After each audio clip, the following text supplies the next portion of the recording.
You're watching the Hard Facts, viewers. We are coming to you live from the CNN News 18 and Federal Bank Primetime Studio. Thank you for watching.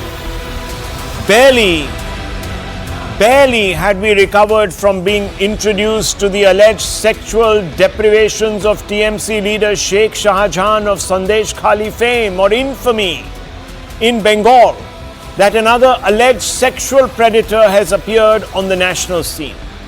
Yes, viewers. We're talking about JDS MP and Hassan candidate Prajwal Revanna, who is incidentally also the grandson of former Prime Minister H.D. Deve Gowda. If these accusations are proven to be true, what a fall from grace it would be for the Deve Gowdas. Revanna has been outed as an alleged serial sexual molester. Can you believe it, viewers? How shameful. An FIR was filed against him 2 days ago, but right after the second phase of polling ended, Revanna left the country. Some news reports suggest he is in Germany, facing political heat and under immense pressure, even from its own ally, the Bharatiya Janata Party. The Janata Dal secular in Karnataka suspended Prajwal Revanna and issued him a show cause notice over sexual abuse allegations by several women against him. One of the complainants has even accused Prajwal's father, H.D. Revanna, who is ex-Prime Minister Deve Gowda's son, of sexual harassment. Complainant claims to be a relative of Prajwal's wife as also his employee. Hundreds, some say thousands of video clips allegedly of H.D. Revanna indulging in non-consensual sexual acts against multiple women, mostly at his home, are doing the rounds, viewers. Are doing the rounds. There is undeniable evidence, it would appear, of at least sexual transgressions. Now, I've told you, viewers, that these complaints were made recently, and because of which Section 354A, sexual harassment, 354D, stalking, 506, criminal intimidation, and 509, outraging the modesty of a woman, have been slapped against H.D. Revanna. Complaints began after Karnataka Women's Panel accused Prajwal of blackmail and sexual exploitation of several women.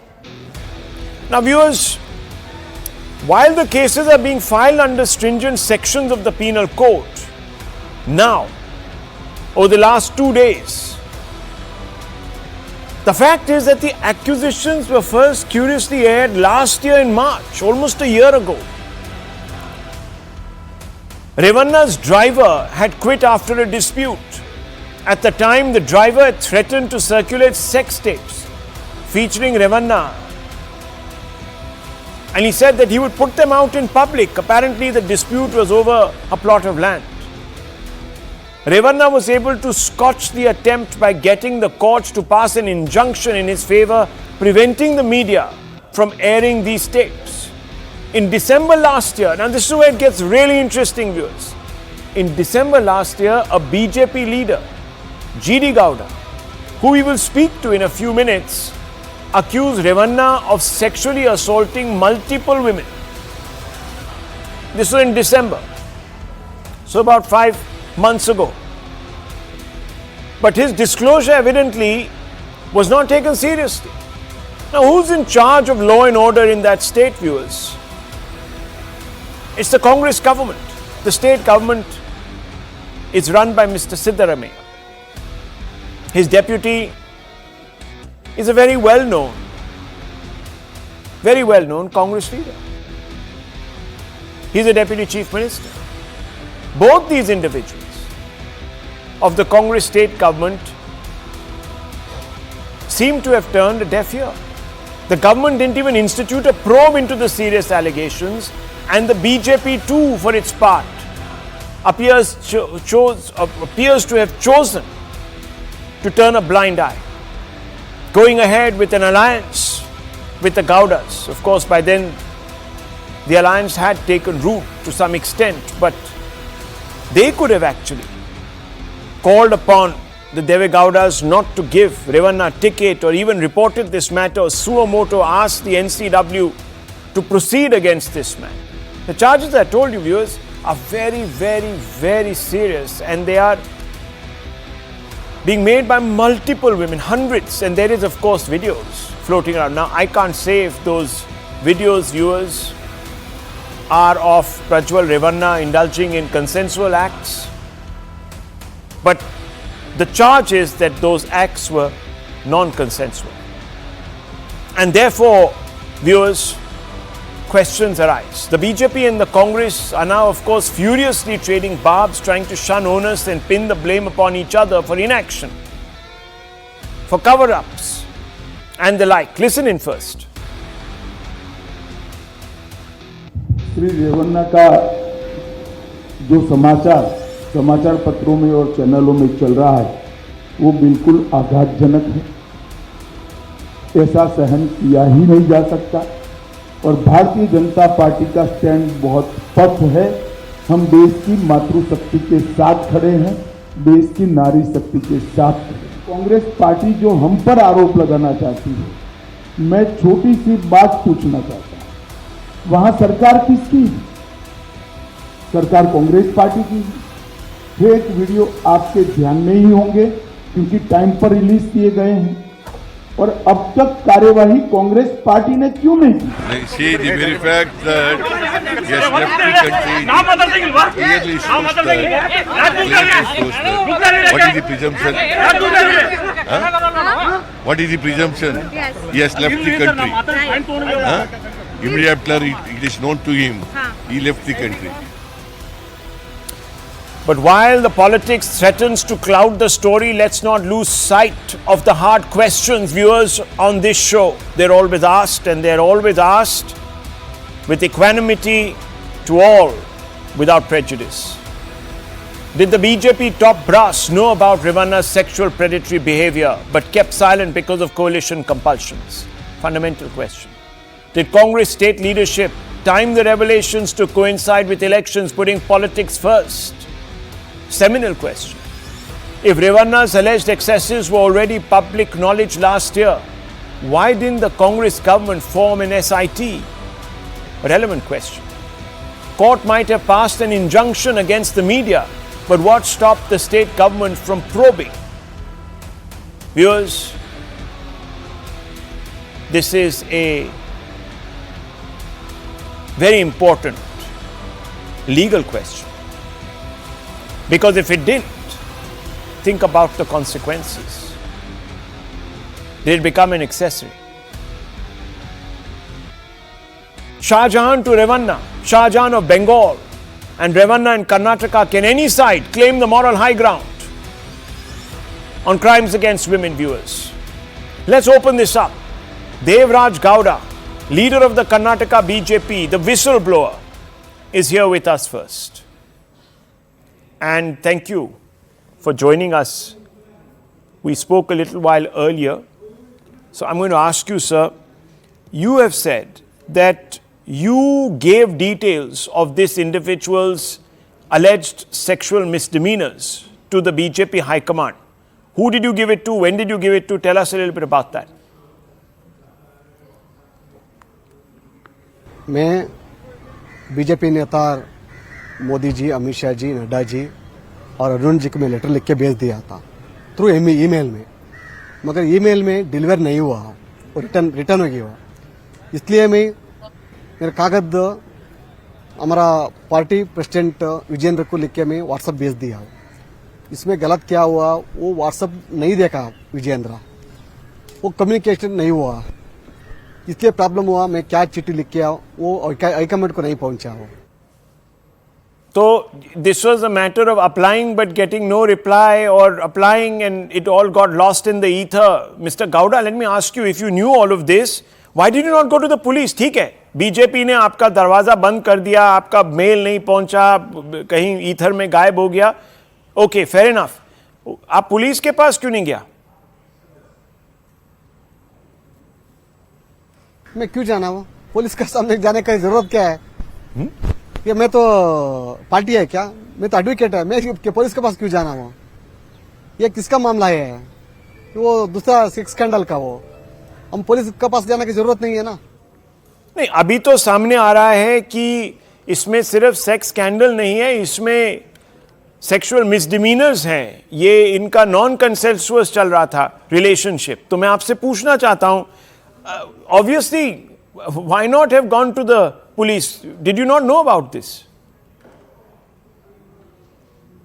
सुनिए, मैं advocate वो case में, मेरा कक्षीदार क्या बोलता है वो करने का मेरा ड्यूटी है। मैं कोर्ट में लड़ने के लिए मेरे को वकालत दिया वो कार्तिक ने, कोर्ट का काम मैं ही करता हूँ। मैं पुलिस के पास जाने का और दूसरा उसके पास जाने की जरूरत नहीं है। वो ये मेरा ड्यूटी है, मैं पार्टी नहीं है, ये पॉलिटिकल पर्सन नहीं है। ये केस में वो कार्तिक का एडवोकेट है, एडवोकेट का काम क्या है वो करना है वो। अच्छा, तो आप कोर्ट में गया, अब स्टेट गवर्नमेंट को आपने इन्फॉर्म भी नहीं किया? मैं जाने की जरूरत नहीं है। वो विक्टिम कौन है वो जाना पड़ेगा। वो क्लाइंट क्या है, वो कार्तिक वो जाना पड़ा था, मैं क्यों उसके पास जाना? Thank you, Mr. Gowda. You have actually thrown up more questions with your answers. Let's open this up. Thank you, Mr. Gowda. Thank you. We'll come back to you later, but let me just open this up. Now, let me first begin with Abhijit Iyer Mitra. Abhijit Iyer Mitra, look, what do you make, first of all, by what this Mr. Gowda is saying? Because he has been sort of propped up by the Congress and the state government there as the instrument, the whistleblower on whom the BJP turned its back for coalition compulsions, political compulsions. Now, you heard this man, and I find it very strange that he didn't exercise his discretion. I've honestly never heard a more bizarre explanation than that, Rahul. That he's an advocate and why should he go to the police? In fact, being an advocate, he should know that he has a duty to report criminality like that to the police. There's been a very serious breach here of professional ethics on his part, in my opinion, if he is an advocate, number one. Number two, I don't think anybody is nobody is coming out of this smelling of roses. There seems to be guilt and fault on every side out here. Starting from the very first when this was raised, to the continuing ignoring of this problem. It gets even worse, Rahul, because I know for a fact during my own enquiries here that the gentleman, Mr. Revanna's house here was apparently done up, quote unquote, as a Studio 54 sex pad. And several MPs had visited him, knew about it. He was boasting about it to them, including several very famous, feminist, quote unquote, MPs. And they all used to find it hilarious. And because he was very rich, they were completely taken in with all his wealth and money and things like that. So the complicity of this is actually multi-party. Let's remember that. We are discussing this now. Right now, the burden of guilt is on the BJP. Let's make no mistake about it. But the Congress exactly doesn't have clean hands with which it can throw stones at other people. And there are several other parties sitting. I just want you to go to several serving MPs and ex-MPs' Twitter accounts and see if any of them are willing to open their mouths about this. Now, this is Tanveer Ahmed Saab. You're a Congress leader. I want to ask you, how does this work? This matter, it's not as if it's come out of the blue. It went up to the courts also last year. The courts passed an injunction. Surely someone's antennas would have gone up, at least in the state government, to say, hello, there are these sex tapes. And I mean, we all know how sex tapes play out in the Indian political sort of firmament. So they're great ammunition to go out there and discredit a politician and his reputation. But the Congress keeps quiet. There's no attempt to even the state government there is also not looking at how to vacate that injunction.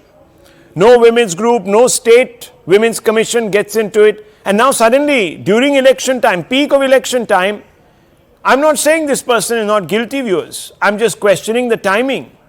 You wake up now, you assume the moral high ground. this looks opportunistic. The BJP, of course, put the coalition before. You seem to be putting your politics over your principles. Absolutely not, Rahul. Let's really understand the chronology of the events. On this, about a few weeks and a few months ahead of election, no political tool from Congress at all. Who was the one who distributed these pen drives? It is his own driver. Who was the one who? It is the own Karyakartas of JDS. And actually blaming here, Congress did nothing. See, we need to really understand. And a senior advocate like Brijesh Kalapa is sitting, and I'm sure he is going to put more lights. If at all any woman would have come there and to complain, saying that this is really done, I'm sure as soon as a letter which was returned to the women commissioner here in Karnataka, she immediately wrote it to the chief minister, and chief minister immediately formed an SIT. There is no question about the onus of responsibility on Congress, because Congress have absolutely done what a mature government definitely needs to do.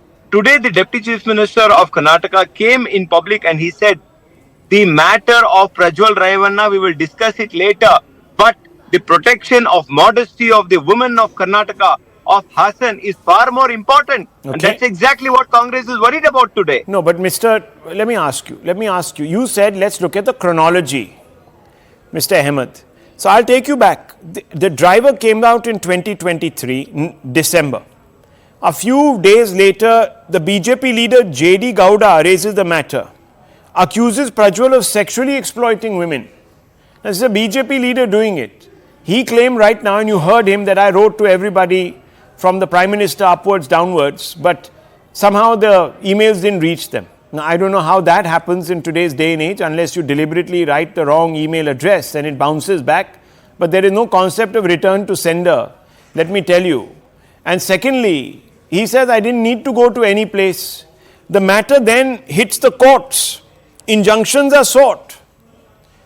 And are you telling me that the Congress government curiosity wasn't piqued and they didn't say that, okay, let me get the State Women's Commission to at least begin a probe or send us show cause notice to this chap? The very reason, actually, with my limited understanding today, the 5 guarantee program, which has really worked tremendously here in Karnataka, Congress was totally confident that it is going to win election, it is going to face the people of Karnataka on the basis of its contribution and future programs, not with some cheap pen drives and memory chips. Absolutely, I'm sorry, but Mr. Ahmed, okay, look, hang on. When Hathras happened, the Congress, lock, stock and barrel, it stopped to science and a whole cabal of people from the TMC, etc., all showed up there. And they were very willing to make massive political capital out of this. And are you telling me that the Congress party was just thinking fodder? Rahul, equating Hathras. Women have been sexually exploited and you are saying that there is... No, hang on. No, please. Second, I'll finish. The welfare of thousands of women matter. I mean, that's the claim against this man, that he's a serial sexual predator. How can we even compare crimes against women? Rahul, now for even knowing after that, what kind of a man I completely understand, sir. But how can... Okay, 1 second. You see, at the end of the day, viewers, look, you have to accept one thing. We are still a constitutionally governed democracy where the rule of law must prevail. And in this particular case, law and order is a state subject. So if someone believes that there has been this kind of sexual, sorry to say, deviancy, alleged sexual deviancy, I'm being careful here, viewers. Don't you think it's the onus of that state government to get to the bottom of it? And they can't say, nahi, hum to chunav jeet raha hai, we are going to win the election. So why do we get into all of this? As soon as the first complaint came, Rahul, as soon as the first but that came very... No. This could have... Imagine all those other women who could have been saved from this... from the roving eye of this alleged sexual predator. Anyhow, perfect to really take care of this event. Look, I've asked you several questions and you have gamely responded. Now, let me open this up further. Let me bring in Ajay Alok. Ajay Alok, a BJP man stands up and writes to the state president and he says X, Y and Z in a WhatsApp. And he said, I don't know if he saw the WhatsApp, there was no double tick, etc. Fine. Would you not have even looked at this issue? It was in the public domain. It was in the courts. The courts had given this chap an, I don't know, I mean some sort of an injunction. So his sexual lasciviousness, alleged sexual lasciviousness was not going to be put out in the public domain. I remember the BJP getting into sex scandals with vehemence earlier. This did not in any way deter you. And we are talking about dignity of women. Ajay Alok. Rahul, first of all, BJP has nothing to do with it. Very much clear. Be very much clear about it. Like what Abhijit said, if anybody needs to be questioned, it is BJP.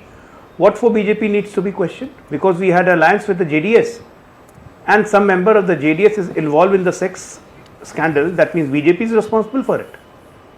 I mean, what kind of a frivolous argument is this? When this matter, when the court had given injunction way back in December, why didn't the state government went against it in the higher court, pleading the plight of the woman? They never did that. Now when the alliance is happening in the midst of election, you are releasing a video, which is supposedly was given to a BJP leader who had written some WhatsApp or some messages, who's clearly denying the fact that that WhatsApp message or the email was not received by the concerned state president. What stopped him from meeting personally, handing over? No. That is him. Political person. That is his claim. Forget him for a moment. The matter hit the courts. Yes, injunction was given against the media. Altogether. Are you telling me that a person like Mr. Revanna? Right. No, one second. Ajay Alokji, 1 minute. I'm not telling this. 10 seconds. I'm not getting into the post-mortem. I'm not going to get into the post-mortem of what led to what. No, I have to, because I'm just it's my duty to understand if 3 how days a before person like this. No, excuse me. How does a person like this get away for so long? The question is, was there political patronage? Was there deliberately turning of the proverbial Nelson's eye to this man's sexual misdemeanors? Now, Abhijit Iyer Mitra, I want to ask you, Ajay Alok says, look, how are we responsible for what some chap, some inconsequential sort of character in the JDS is up to? This is not an inconsequential character. This is a candidate. He is a member of parliament. He is a candidate on a joint ticket almost. This man has a political legacy that goes back to a prime minister. How can we discount him as, Johnny come lately?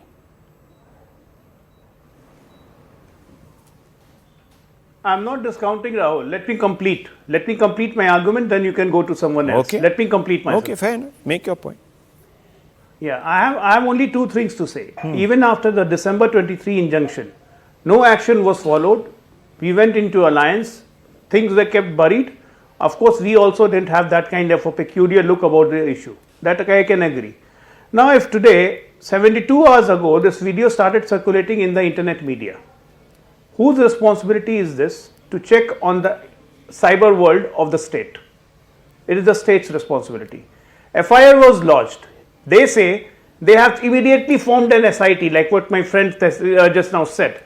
Then we said the Chief Minister just instituted an SIT. Whose responsibility was to arrest Revanna right at the first place? Because in any case relating to rape or attempt to rape, you are guilty until proven innocent. That's what the law says. Why he was not arrested? Why he was given liberty to run away from the country? Number 2. Number 3, even after 3-4 days, today after it's 4th day we are discussing this. Day before yesterday it hit the media and started making the rounds all over the country. Now today is the 4th day. Why didn't you request the center for a lookout notice? Why you have not still requested the Interpol for Revanna? Whose responsibility is this? Why the state government is so incompetent? 1, 2, 3, 4, 5. These are the 5 questions. You cannot escape of your current responsibility being in the government. Okay, and let just me bring pass on the Brijesh buck to others. Brijesh Kalapa quickly respond, way. and I want to finish off with Abhijit Iyer Mitra and ask him a very simple question. 3 reasons why he believes that both sides can't today absolve themselves of this stain. Yes, Mr. Kalappa first. Respond to Ajay Alok. Yeah, see, Rahul, I'm, as you know, completely neutral. But, as I can only speak for how the situation is in Karnataka. And in Karnataka, certainly nobody blames the state government for this reason, that the prime actors in the whole drama are wholly on one side. And if today somebody says that the state government ought to have gone to some court, got the injunctions vacated and so on and so forth, there are lakhs and lakhs of cases in court, and nobody knows the extent of any crime. And this is obviously a crime, and there are over 2,800 videos involving various women. And this, I can only say that nobody, including many of us who know certain things, knew the extent of the damage done to certain women. So one, it's impossible to blame the state government at any cost. One. Two is, insofar as the alliance is concerned, to the best of what everybody is speaking in Karnataka, it appears that Mr. Amit Shah had said and told the JDS top leadership that please don't give this guy a ticket. And this, I think, is on record because, a lot of people are speaking about this. Why he has said so, why, in fact, he was actually given the ticket, and all that is something which I think the leadership has to answer. And, also the fact that Mr. Gowda just came on record to say that he has sent emails to XYZ from the BJP and to the others from the JDS and so on and so forth. So it's ultimately for them to answer. Question is that how many of these were done under compulsion? One. Yeah, okay. And how many of that, these of course, consensual? that's a question that we will come to later. But just Abhijit Iyer Mitra, 3 reasons why no one can take the moral high ground here. 3 reasons, let me list them out, Rahul. The first is, I notice everybody here is skirting around the issue. The problem is, jiska sarkar, uska police. And right now we've had 2 governments, jiska sarkar, jiska police. And this, Karnataka is not a union territory where you can blame the central government here. This is a state government issue. None of them acted. The second is, did you notice people are answering about publication? That this chap got an injunction against publication. What was the injunction against arrest? Did he get anticipatory bail for arrest? This is a death penalty crime. If the rape is proven in those videos, I don't have them, I don't want to watch them. But if it is proven in those videos that it was rape, it is a clear death penalty sentence, boss. So this is this comes to the third point, that this is a very serious crime of omission. It is criminal omission out here because, stopping by and allowing the pursuit of, allowing the commissioning of a crime, this is almost transitioning from omission to actual joining in commission of the crime. Because we don't know how many times this thing has been repeated because action wasn't taken in that intermediate period. Very serious. This is a very serious story, viewers. I just also don't understand, how does Mr. Mitra, someone flee to Germany or wherever it is that he's reported to have fled to, just before the allegations hit the roof? I mean, how do you time that? Would you have known? Clearly there is some, and how does one find that out if you don't have friends in the Congress system or the state government? I don't know. Or the police. Clearly. There's very clearly a leakage somewhere where he's told exactly hours or whatever just before, and he takes the first flight out of town. Yeah, Tanveer Ahmed. How does that happen? You've always been accusing the BJP of letting various nefarious characters flee this country. Now you have one right under your nose. Rahul, firstly, external affairs and people traveling out of airport is not a state subject, it is central subject. But let us really ask one question, Rahul. Why hang on. It can only be a central... No, one second. Tanveer Ahmed, that you're wrong on. Sorry. That is bizarre. The lookout order. No, Rahul, why are we shying away from asking one question? Yeah. Why are we shying away from asking one question? Prime Minister has the greatest intelligence officers. the greatest intelligence service is there with India. Right. How can Prime Minister of India? There is because also a he's not state Prime CID. Minister. There is Not also a Prime state Minister. CID, sir. Don't Why forget, Prime you Minister? cannot always pass the buck. Prime Minister You of can't Delhi. pass the buck. How I have can asked Prime four Minister questions. come and You know, campaign Tanveer for Ahmed. a person of that character. Comes under How Karnataka can policy, Prime Minister right? come and They have campaign been for a issued a person of notice. such Okay, gentlemen. third-grade character? Gentlemen, just 1 second. Just 1 second. I've asked 4 questions and they asked of all parties, viewers equally. Did the BJP brass know? And if they did they keep silent for political reasons? Did Congress state leadership time the revelation to coincide with elections, putting politics first when they all knew the whistleblower is out there, the case was out there, an injunction, all the details that we know today were pretty much out there, viewers, earlier. If Revanna's alleged excesses were already public knowledge last year, why didn't the Congress Sarkar form a CID then? Court might have passed an injunction on media, but what stopped the state government from probing? Fundamental questions, viewers. This is not a simple, open and shut case. There are wheels within wheels, and I'm taking a very short break. I'll be right back. Don't go away, viewers. This is a story that is going to shock you, and we are going to come to it in precisely 2 minutes.